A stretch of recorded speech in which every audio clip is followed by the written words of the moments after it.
അങ്ങനെയൊന്നും നാക്കണ്ട. അല്ല അങ്ങനെയൊന്നും അങ്ങനെ പറഞ്ഞ പ്രതികാരമൊന്നുമില്ല. കാരണം ഇതിനെ തുടർന്ന് സിനിമകൾ വരുമല്ലോ. അപ്പൊ പിന്നെ ഇപ്പൊ വെറുതെ നിർമ്മാണം വിട്ടിട്ട് കാര്യമില്ല. കാരണം സിനിമയാകുമ്പോ അത് ഓടും, ചിലത് ഓടാതെ പോവും. അപ്പൊ ഇത് ഒരു ഓൺഗോയിങ് പ്രോസസ് ആണല്ലോ. അപ്പൊ അതിനിടയിൽ ചില സിനിമകൾ ഓടും, ചില സിനിമകൾ, നമ്മുടെ കേസിൽ മിക്ക സിനിമകളും ഓടാതെ പോകുന്നു, ചില സിനിമകൾ ഇടക്ക് ഓടുന്നു. എന്നെ സംബന്ധിച്ചിടത്തോളം ഇത് പ്രതികാരമൊന്നുമില്ല. ഒരു സിനിമ ഒരിക്കലും ഓടിയല്ലോ എന്നുള്ളതിന്റെ ഒരു സന്തോഷം ഇവിടെ പങ്കെടുക്കുന്നു മാത്രം. കാരണം ഇനി വരാനിരിക്കുന്ന പല സിനിമകളും ഓടണമെന്നില്ല, അല്ലെങ്കിൽ ചിലത് ഓടാം, ഓടും. അല്ല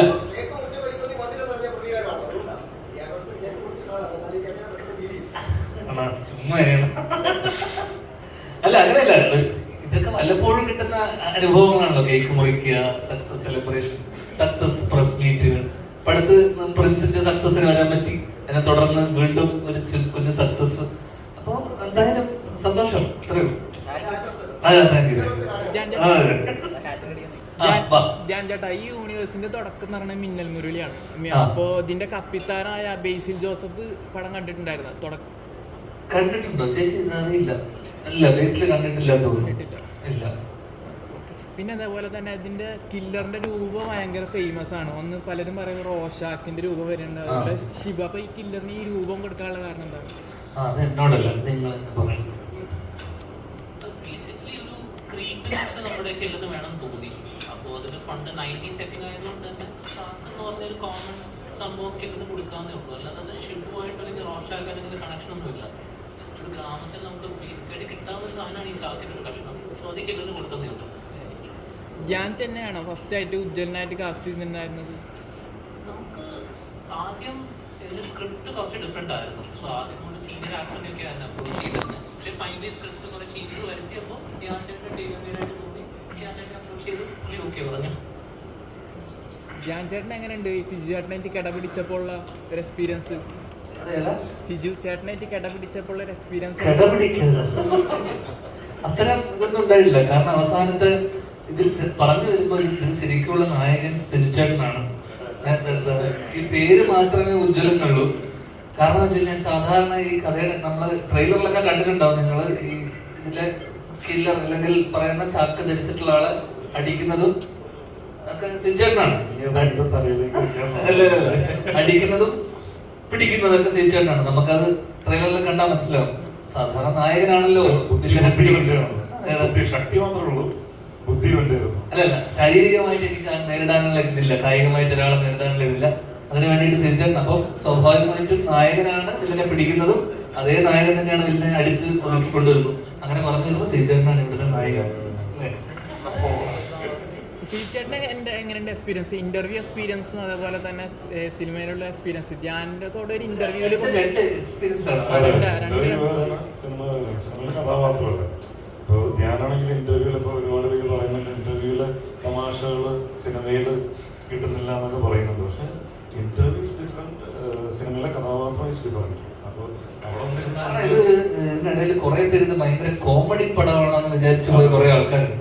അപ്പൊ അവരോട് പറയാനുള്ളത് വെച്ചാൽ നമ്മളിത് ഇതൊരു നാട്ടുമ്പുറത്തുള്ള സീരിയൽ കില്ലിങ്ങും, കാരണം കുറച്ച് ഒന്ന് രണ്ട് പേരിൽ പറയുന്നത് കേട്ടത് ഇതിൽ ഹ്യൂമർ ഒന്നുമില്ലോ, കോമഡി ഒന്നുമില്ല. നമ്മൾ ആ യൂണിവേഴ്സ് ബിൽഡിങ്ങിന്റെ ഭാഗമായിട്ട് ആദ്യത്തെ ഒരു 10 മിനിറ്റ് ചെറിയ ചെറിയ സിറ്റുവേഷനിലായിട്ടുള്ള തമാശകൾ ഒഴിച്ചു കഴിഞ്ഞാൽ ഇത് ഭയങ്കര സീരിയസ് ത്രില്ലർ അല്ലെങ്കിൽ സീരിയസ് ക്രൈം മിസ്റ്ററി തന്നെയാണ് ഈ പടത്തിന്റെ സ്വഭാവം.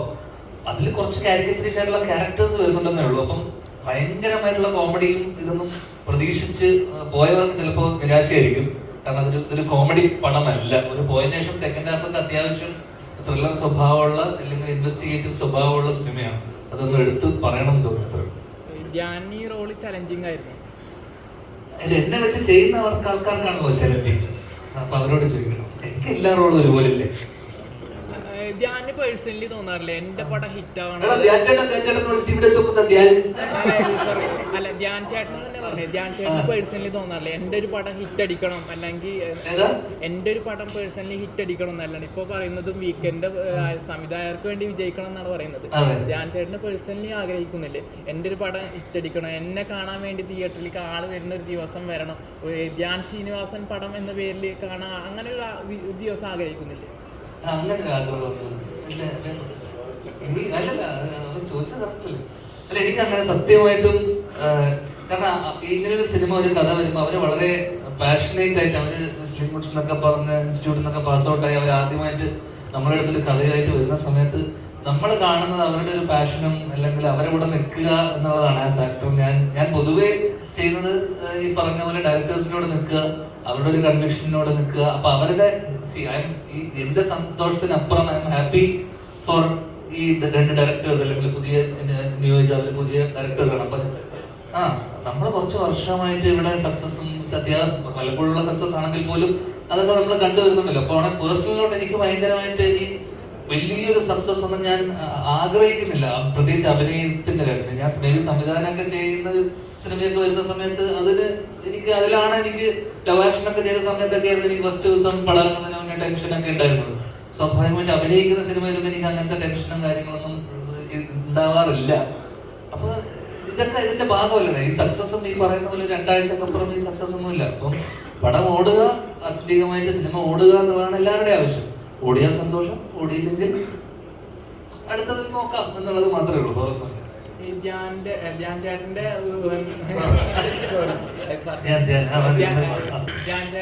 ധ്യാനിൽ ഒരു നടനുണ്ടെന്ന് കണ്ടത് ആദ്യം വിനീതേട്ടനായിരുന്നു.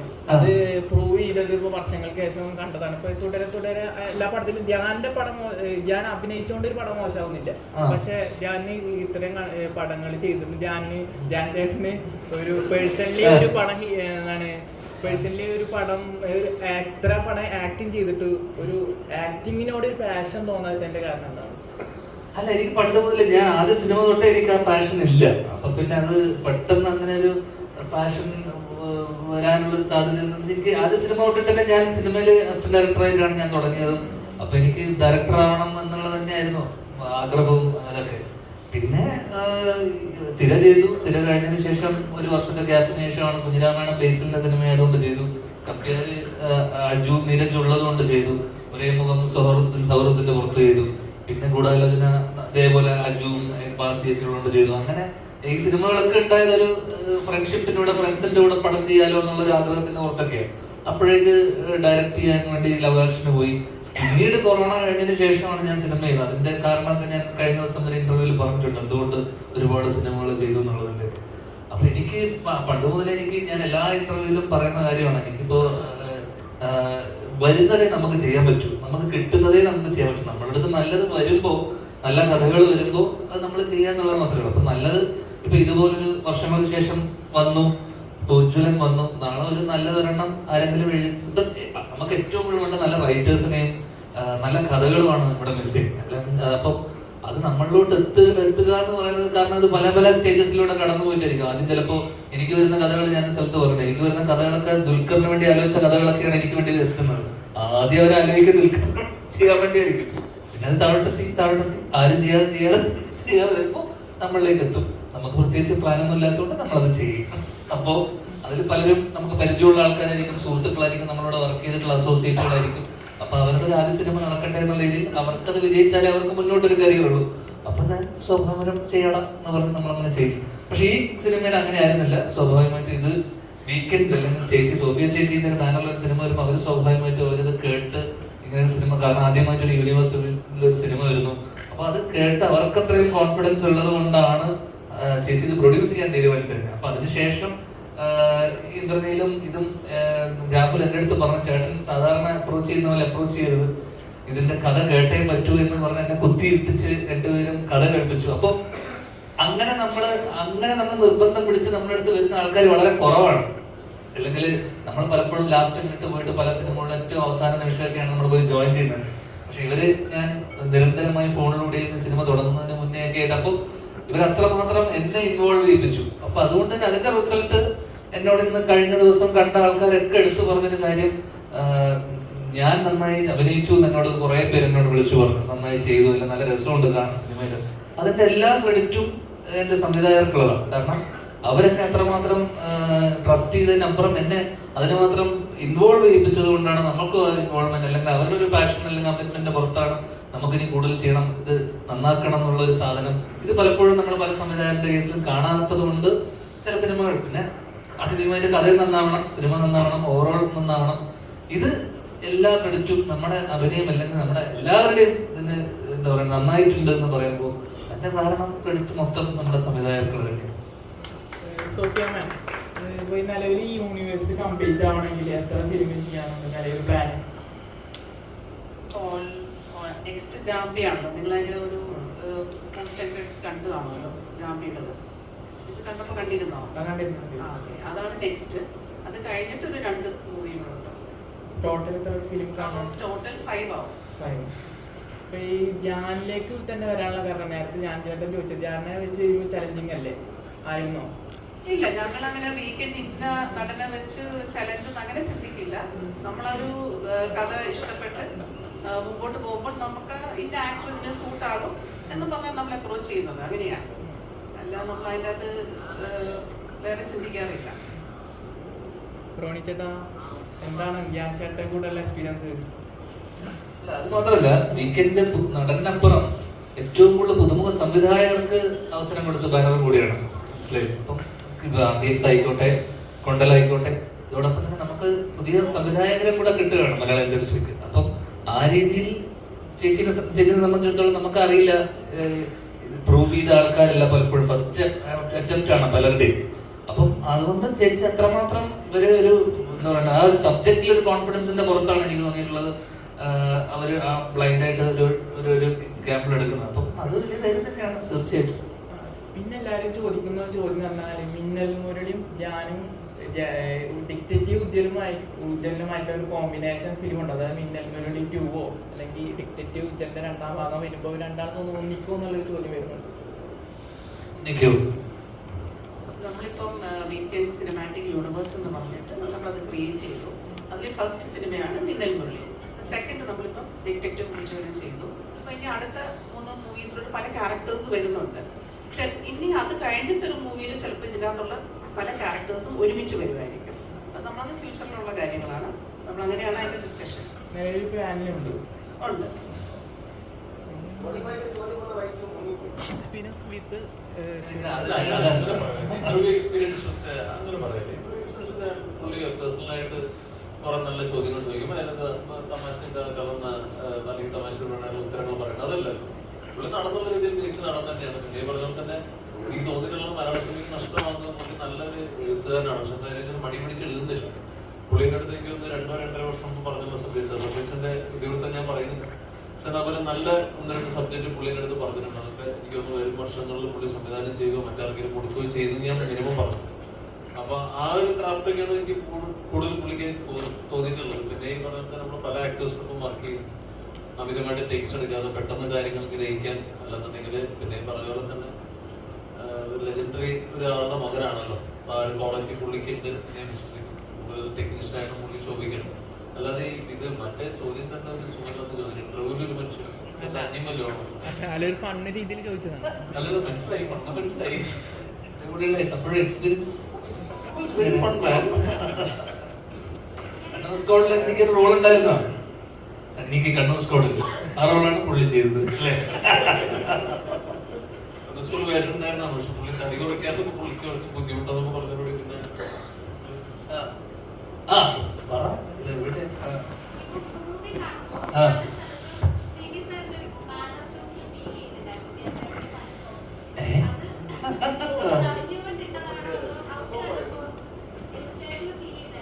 എന്റെ അച്ഛനല്ലേ ചിലപ്പോ തോന്നിയേക്കാം.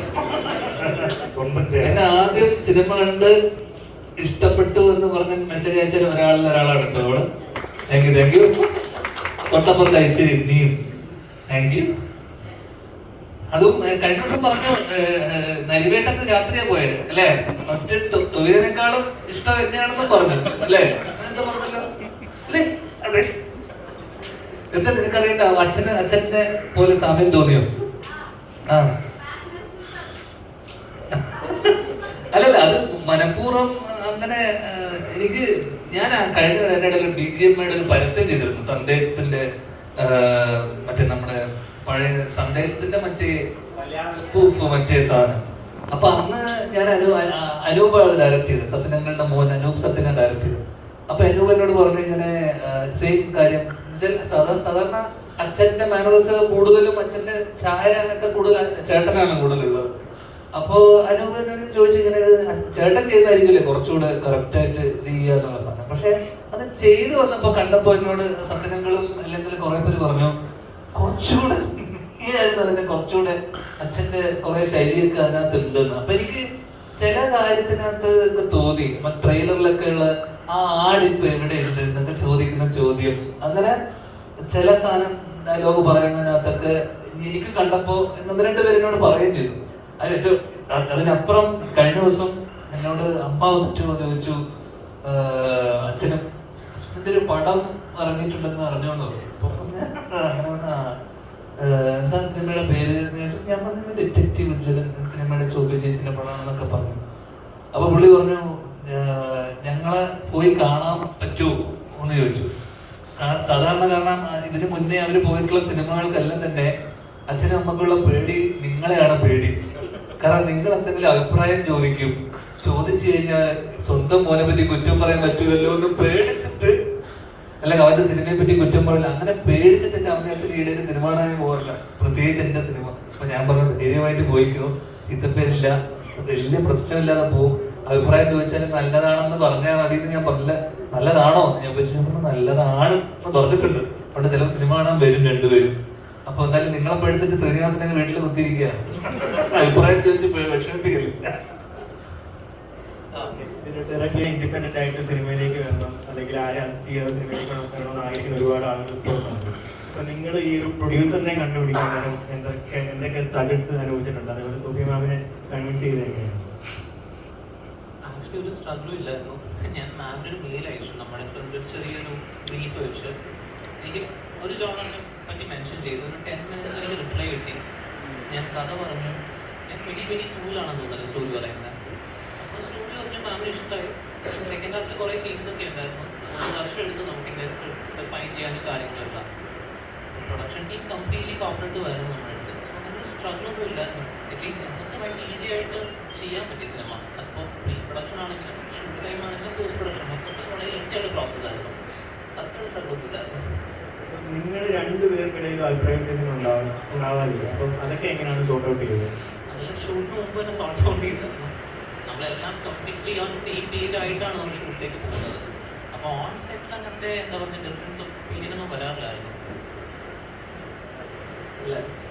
ഞാൻ ചേട്ടൻ ഓൾറെഡി ഒരു ഇന്റർവ്യൂവിൽ പറഞ്ഞിട്ടുണ്ടായിരുന്നു, ഷൂട്ടിന് 2 ആഴ്ച മുന്നേ സ്ക്രിപ്റ്റ് കേട്ടിട്ട് സജഷൻസ് പറഞ്ഞു. അപ്പോൾ നിങ്ങൾ ഭയങ്കര ടെൻഷനായി, അല്ലെങ്കിൽ ആ 2 വീക്ക് എങ്ങനെയാണ് നിങ്ങൾ പിന്നെ സ്ക്രിപ്റ്റ് ചെയ്യുന്നത് പറ്റിയത്? അല്ല, ആക്ച്വലി സജഷൻ നല്ലതായിരുന്നു. അപ്പോൾ അത് ഇൻകോർപ്പറേറ്റ് എങ്ങനെ ചെയ്യണം എന്ന് ആലോചിച്ചിട്ടുള്ള ചെറിയൊരു ടെൻഷനായിരുന്നു.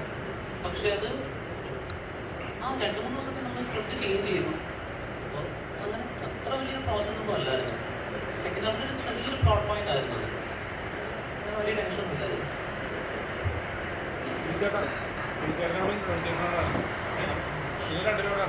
നമുക്കറിയാം ധ്യാൻ എന്ന് പറയുന്ന ഒരു നടൻ, ധ്യാൻ എന്ന് പറഞ്ഞ ഒരു നടൻ 1 വർഷം അഭിനയിക്കുന്ന സിനിമകളുടെ എണ്ണം എത്രയാണെന്ന് നമുക്കറിയാം. DP സ്റ്റാർ എന്നൊരു പേരും വിളിക്കുന്നുണ്ട്. അത് ഇവർക്ക് അത്രത്തോളം പടം വരാത്തോണ്ട്, അല്ലെങ്കിൽ 2 ആൾ അഭിനയിക്കാൻ റെഡിയാണ്, വരുന്നില്ല. അതാണ് സത്യം. ചോദിച്ചു 7 മാസമായിട്ട് വരുന്നില്ല, വരാത്തോണ്ടല്ലേ. അതെ, എനിക്ക് വരുന്നു, ഞാൻ ചെയ്യുന്നു, വരുന്നു, ചെയ്യുന്നു. ഇവന്റെ അത്രയും സത്യം. അല്ല, നമുക്കിതിപ്പോ സിനിമ കാണുമ്പോൾ നമുക്ക് മനസ്സിലാവുന്നത്, നമുക്ക് ഒരു സിനിമ കഴിയുമ്പോൾ അടുത്ത സിനിമ ചെയ്യുമ്പോൾ ഒരു കഥാപാത്രത്തിലേക്ക് വരാൻ തന്നെ നമുക്ക് അതിനുവേണ്ടി പ്രിപ്പയർ ചെയ്യണം. പല പല കാര്യങ്ങൾ ചെയ്യേണ്ട ഒരു കാര്യമാണ്.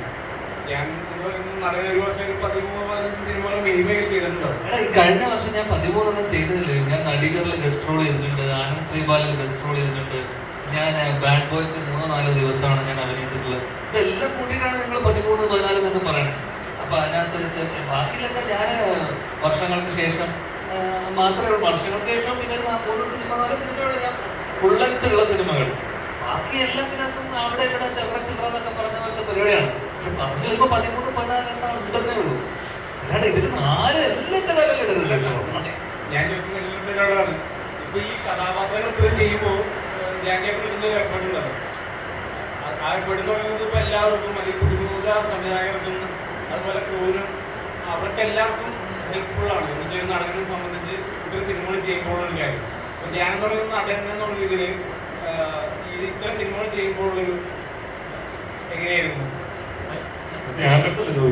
അല്ല, നിങ്ങളുടെ അടുത്തായിരുന്നു ചോദിക്കുന്നത്. ധ്യാന്റെ ഇത്തരം വളർച്ച കാണുമ്പോൾ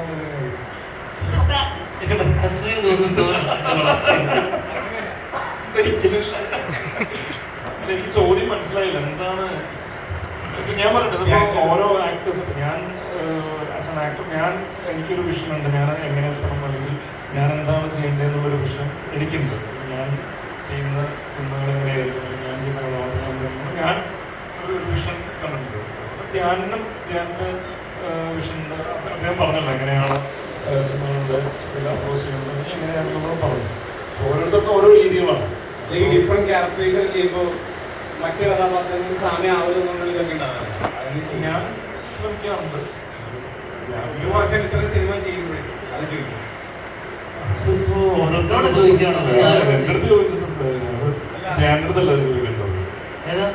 നാളെ നീ ഒരു സിനിമ ചെയ്യാൻ വിളിക്കണം, ഞാൻ വരുവാ അതിന്റെ കഥയെല്ലാം കൊള്ളൂല്ലെങ്കിൽ പോലും അത്രേ ഉള്ളൂ. അതാണ് ബന്ധത്തിന്റെ ഓർത്തല്ലേ. ദൈവൻ എന്നോട് ചാൻസ് ചോദിച്ചു അഭിനയിക്കാൻ വന്നത് ഞാൻ പറഞ്ഞില്ലേ ഓക്കെ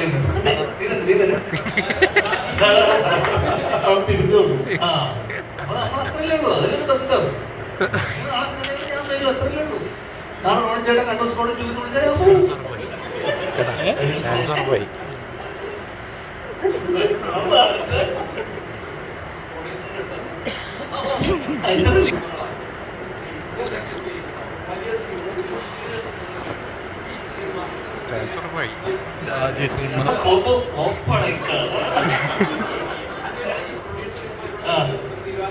അതെ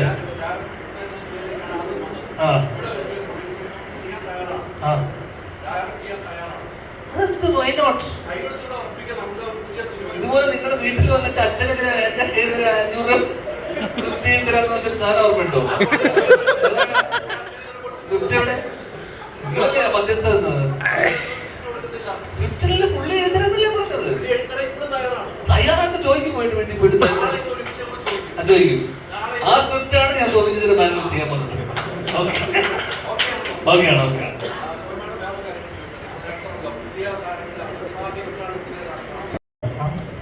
നമുക്ക് ജയിലർ വന്നപ്പോ കറക്റ്റ് ഒരു ജയിലർ കൊണ്ടാകുന്ന ഒരു ക്ലാഷ് ചെയ്തു. ഇപ്പൊ തക്കിലേക്ക് വരുമ്പോ അതില് ഞാന് ചേട്ടൻ അറിഞ്ഞുകൊണ്ടാണോ അങ്ങനെ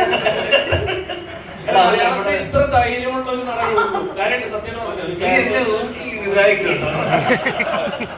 അല്ല, ആ ധൈര്യം എനിക്ക് ജനിച്ചപ്പോ മുതലുണ്ട്. അത് വേറെ കാര്യം. പക്ഷേ അത് നമ്മുടെ സുഹൃത്ത് ഡയറക്റ്റ് ചെയ്ത സിനിമയാണ് ബാലു എന്ന് പറഞ്ഞിട്ട്. പുള്ളിയാണ് നായകൻ. അപ്പൊ എന്നെ ഒരു 1 ദിവസത്തേക്ക് ഞാൻ ചേട്ടാ ഒരു പരിപാടി ഉണ്ടെന്ന് പറഞ്ഞപ്പോ ഞാനത് വളരെ അതാ പറഞ്ഞേ, അവൻ വിളിച്ചാലും ഞാൻ പോകും, നീ വിളിച്ചാലും ഞാൻ വരും. അത്രേ ഉള്ളൂ. നമ്മുടെ ജോലിയല്ലേ. അതിൽ ഞാൻ അതിനകത്ത് ഒരു 1 ദിവസത്തെ അല്ലെങ്കിൽ ഒരു 1-2 സീനിൽ മാത്രമേ ഉള്ളൂ. എന്താണ് നമ്മളെന്താണെന്ന് സ്വീകരിക്കും, അത്രേ ഉള്ളൂ. ധ്യാൻ ചേട്ടനെ ഒരു മാർക്കറ്റിംഗ് ടൂളായിട്ട് ഉപയോഗിക്കുന്നുണ്ടോ? ഇപ്പൊ ഒരു ക്യാരക്ടർ മാർക്കറ്റിംഗ് ടൂളായിട്ട് ഉപയോഗിക്കുന്നുണ്ടോ? അത് നിങ്ങൾ ഉപയോഗിക്കുന്നില്ലേ? അവര് ഉപയോഗിച്ചോണ്ടോ? നന്ദി. ഇനി അടുത്തത് ഒരു സംവിധായകന്റെ കുപ്പായാണ്. എന്താ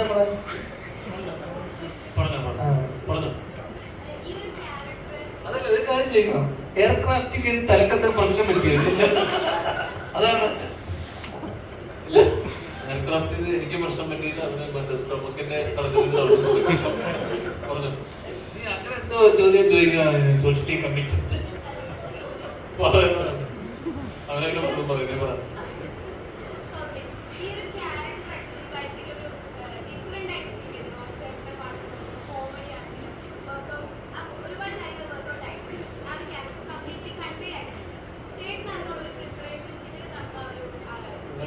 പറഞ്ഞല്ലോ, കുറെ മാസം വെറുതെ ഇരുന്നപ്പോൾ നന്നായിട്ട് പ്രിപ്പയർ ചെയ്യാൻ സമയം കിട്ടി. അതാണ് സത്യം.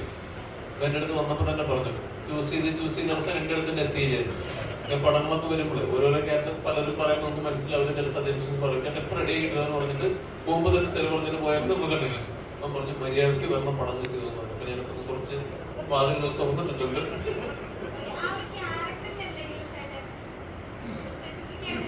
ഞാൻ ഇന്റർവ്യൂവിന്റെ അടുത്ത് പടം തുറന്നതിന് തലവിഷയം പറഞ്ഞു മീശ പരിപാടി കണ്ണൂർ സ്കോഡിന്റെ ആ ഒരു പരിപാടി മോൾഡ് പ്രേമിച്ചിട്ട് മീശ എടുക്കുന്ന പരിപാടി അവര് പറഞ്ഞാണോ ഞാൻ പറഞ്ഞാണെങ്കിൽ ഓർമ്മയില്ല.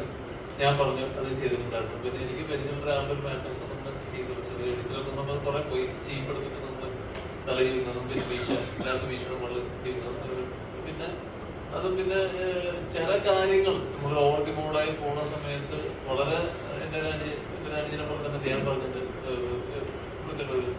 ഓവറാണ് കുറച്ചോളം അവൻ തന്നെ പറഞ്ഞിട്ടുണ്ട്, നമ്മൾ കുറച്ചിട്ടുണ്ട്. അല്ല ഞാൻ പറഞ്ഞത് അത് തിയേറ്ററിൽ വന്ന് തോന്നുന്നതിനൊക്കെ നല്ലതല്ല, നമ്മൾ കൂടുതൽ കോയാക്ടർ പറഞ്ഞു തരണം. അങ്ങനെ ഒരുപാട് കാര്യങ്ങളുണ്ട്. പിന്നെ പുള്ളിയുടെ പടത്തിന്റെ ക്യാമറമാൻ നമ്മുടെ കണ്ണൂർ സ്കോഡിന്റെ ഡയറക്ടറായിരുന്നു. ഇവര് നമ്മൾ ഓൾറെഡി സൗഹൃദങ്ങളുണ്ട്. അപ്പോൾ പലരും വളരെ ചെയ്തിട്ട് തോന്നുന്നു, പറഞ്ഞിട്ടില്ല, എന്നാലും നമുക്കറിയാം.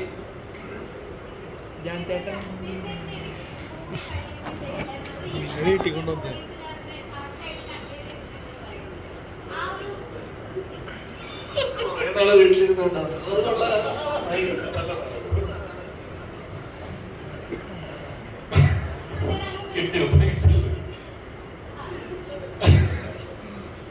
അല്ല ഞാൻ ഞാൻ മൂന്നാമത്തെ പോലീസ് ക്യാരക്ടറാണ് ചെയ്യുന്നത്. എൻ്റെ ആദ്യത്തെ പോലീസ് ക്യാരക്ടർ വാർത്തകൾ എന്ന് പറയുന്ന സിനിമയിൽ പോലീസ് കോൺസ്റ്റബിൾ ആയിരുന്നു, CPO ആയിരുന്നു.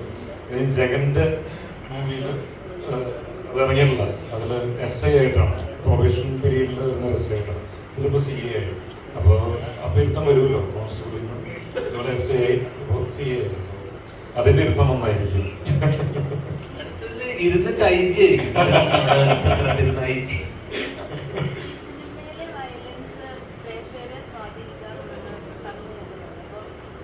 സീസണൊക്കെ കഴിഞ്ഞ് ആ ചോദ്യമൊക്കെ ഔട്ടായി പോയി. എവിടെയാ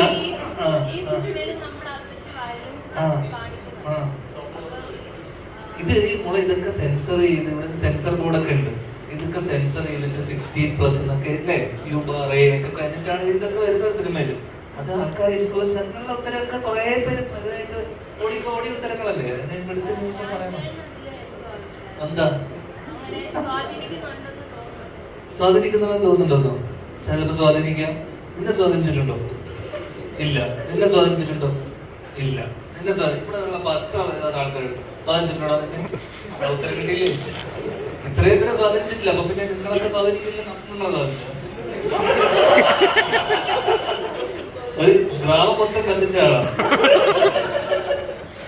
അമ്മൂക്കിനെ കൊണ്ട് രാത്രി പാതിരാത്രി പോയിട്ട് രാത്രി 7:30 മനുഷ്യൻ പാവം. നിന്നെ സ്വാധീനിച്ചിട്ടില്ലല്ലോ, എന്നെ സ്വാധീനിച്ചിട്ടില്ല. കഴിഞ്ഞു, നമുക്ക് കിട്ടിയ ഉത്തരം.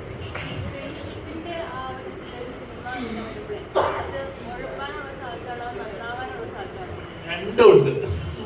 ചിലപ്പോ നമുക്ക് ഉഴപ്പാം, പക്ഷെ ഇതൊക്കെ അൾട്ടിമേറ്റ്ലി ഇതിന്റെ ഡയറക്ടറെ ഡിപ്പെൻഡ് ചെയ്തിരിക്കും. ചിലപ്പോ നമ്മളിപ്പോ ഞാനും അജുവും അല്ലെങ്കിൽ സിജേട്ടൻ അല്ലെങ്കിൽ നിവിൻചേട്ടനൊക്കെ ഉള്ള സെറ്റ് ആണെങ്കിൽ ഉഴപ്പാനുള്ള സാധ്യത വളരെ വളരെ കൂടുതലാണ്. മനസ്സിലായില്ലേ? ഈ ചാൻസസ് ഉഴപ്പിന് സാധ്യതയുണ്ട്. കാരണം എല്ലാത്തിനകത്ത് ഉഴപ്പ് ചിലപ്പോൾ നമുക്ക് കണ്ടെന്ന് വരാം. പക്ഷെ അവിടെ സംവിധായകനോട് നമുക്കൊരു ബഹുമാനവും ഒരു കടിഞ്ഞാണ് കൺട്രോൾ സംവിധായകൻ എന്തായാലും ഉണ്ടാവും. അത് എന്റെ ചേട്ടന്റെ സെറ്റിൽ പോയപ്പോഴും ഞാനുണ്ട്, ബേസിലുണ്ട്, അവിടെ നീരജുള്ള ദിവസമുണ്ട്. നമ്മള് ഭീകര ഉഴപ്പാണ് ബാക്കിയുള്ള സമയങ്ങളിലൊക്കെ തന്നെ. പക്ഷെ അവിടെ ഒരാൾ വന്നിട്ട് വടാ എന്ന് പറഞ്ഞു കഴിഞ്ഞാൽ നമ്മൾ അച്ചടക്കത്തോടെ അവിടെ പോയി ഇരിക്കും. ഇപ്പോ നീരജ് ഞങ്ങൾ വർഷങ്ങൾക്ക് ശേഷം ചെയ്യുന്ന ദിവസം എന്നോട് പറഞ്ഞു അങ്ങനെ എത്ര മണിക്കാണല്ലോ ഷൂട്ട്. അപ്പോ ഞാൻ പറഞ്ഞു ഇവിടെ 6 മണിക്കൊക്കെ ഫസ്റ്റ് ഷോട്ട് പോകും.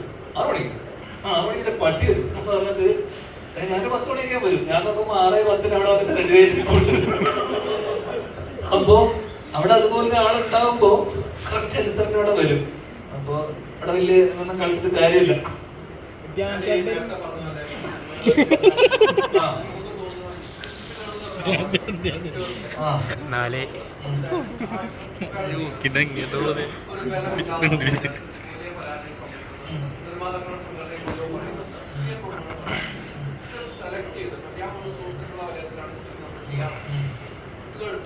സെലക്ട് ചെയ്യുന്ന കാര്യത്തിൽ ഞാൻ പുറത്ത് പോകാറുണ്ട്. എനിക്ക് തോന്നുന്നു സ്വയമായിട്ട് എനിക്ക് തോന്നുന്നതാണ്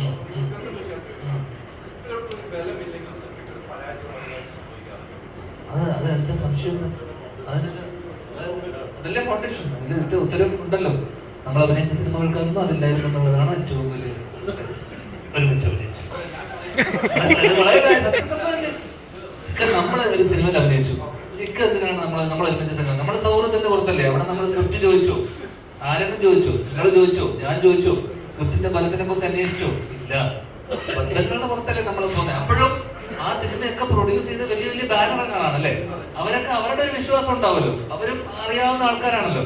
അപ്പൊ അവരുടെ ഒരു വിശ്വാസത്തിന്റെ പുറത്താണ് നമ്മൾ നിൽക്കുന്നത് അല്ലേ. നമ്മൾ അവരെ വിശ്വസിച്ച് പോകുന്നു. ചേച്ചി ഇത് കേട്ടു, അപ്പൊ എനിക്കൊരു 90% ഓക്കെയാണ്. കാരണം ചേച്ചി അതുപോലെ ഒരു ബാനറിനെതിരെ സക്സസ് റേറ്റിൽ ഒരു ബാനർ കേൾക്കുമ്പോൾ അവർക്കൊരു കോൺഫിഡൻസ് ഉണ്ടെങ്കിൽ അവര് ഇതിന് കാശ് കൊടുക്കുള്ളൂ. അതുപോലെ നമ്മൾ ചെയ്ത സിനിമകളിലൊക്കെ തന്നെ അവർക്കൊക്കെ ആ സ്ക്രിപ്റ്റിന്റെ പുറത്ത് വിശ്വാസം ഉള്ളതുകൊണ്ടാണല്ലോ നമ്മൾ അവരെ വിശ്വസിച്ചിട്ടില്ലേ നമ്മൾ പോകുന്നത്. ഇത് പാളിപ്പോകുന്ന എവിടെയാ? എക്സിക്യൂട്ട് ചെയ്ത് വരുമ്പോൾ പാളിപ്പോവാം അല്ലെ. പടം ഷൂട്ടിനിടയിൽ പാളിപ്പോവാം, അല്ലെങ്കിൽ വിചാരിച്ചതുപോലെ സ്ക്രിപ്റ്റ് അതുപോലെ വർക്കൗട്ട് ആയില്ലെങ്കിൽ പാളിപ്പോവാം. ഏത് ഘട്ടത്തിൽ വേണം പാളിപ്പോവാം. പിന്നെ ചില സിനിമകൾ നമ്മൾ പറഞ്ഞ പോലെ എല്ലാവർക്കും യുനാനിമസ് ആയിട്ട് ഇഷ്ടപ്പെട്ടാലേ ഇത് സൂപ്പർ ഹിറ്റിലോട്ടൊക്കെ ഒരു സിനിമ എത്തുന്നുള്ളൂ. യുനാനിമസ് ആയിട്ട് ഇഷ്ടപ്പെടണം. അപ്പൊ അത് വലിയ വലിയ എന്താ പറയണ്ട, വളരെ സബ്ജക്റ്റീവ് ആയിട്ടുള്ള കാര്യമാണ് ഒരു സിനിമ ഇഷ്ടപ്പെടുക എന്നുള്ളത്. ഇപ്പൊ ഇന്നിപ്പോ ഈ വർഷം ഇറങ്ങിയ എത്ര സിനിമകളാണ്. ഇപ്പൊ കഴിഞ്ഞ ദിവസം ഇറങ്ങിയ, ഞാൻ ആസിഫായിട്ട് കഴിഞ്ഞ ദിവസം നമ്മൾ ഒരുമിച്ച് മോളുടെ ബർത്ത്ഡേക്ക് ഒരുമിച്ചുണ്ടായിരുന്നപ്പോൾ സർക്കിറ്റ് ഭയങ്കര നല്ല സിനിമയാണെന്ന് അഭിപ്രായം വന്നു. ഓക്കെ, ഇവിടുത്തെ റിവ്യൂസ് എല്ലാവരും തന്നെ നല്ല അഭിപ്രായം പറഞ്ഞു. എന്തുകൊണ്ട് തിയേറ്ററിൽ ആള് വന്നില്ല? എന്താണ് നല്ല സിനിമ വന്നു, നല്ല സിനിമയാണെന്ന് അഭിപ്രായം വന്നപ്പോൾ പുള്ളിക്ക് അതൊരു വിഷമം ഉണ്ടായിരുന്നു. അപ്പൊ പുള്ളി എന്നോട് പറയുന്നില്ല, ആള് വരുന്നില്ല.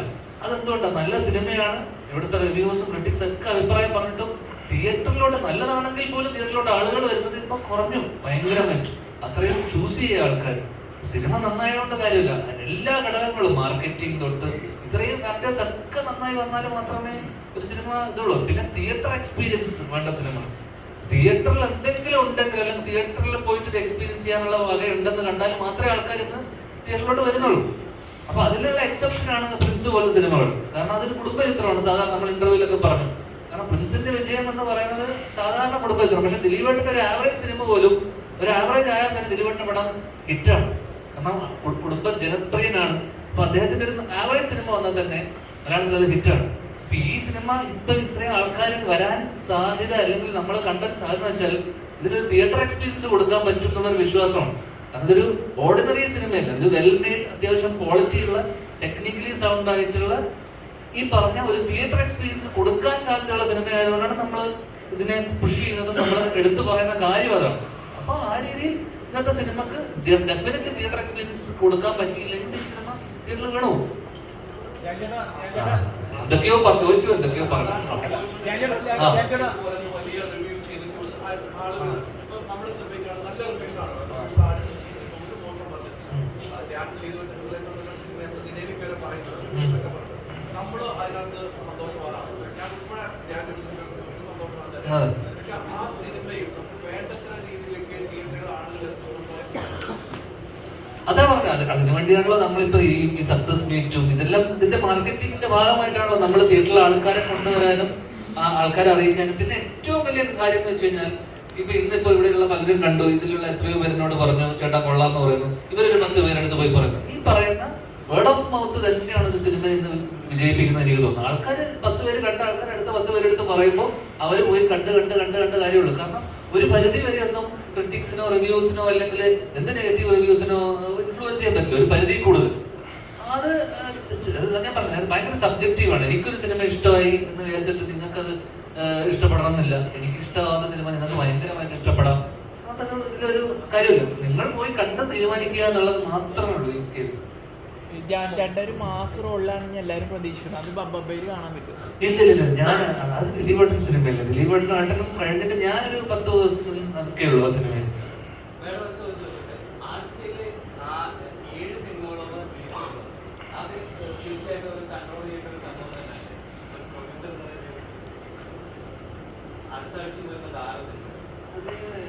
ഞാനിങ്ങനെ പറയും, ഓരോരുത്തരുടെ ആഗ്രഹമാണല്ലോ എടുക്കാന്നുള്ളത്.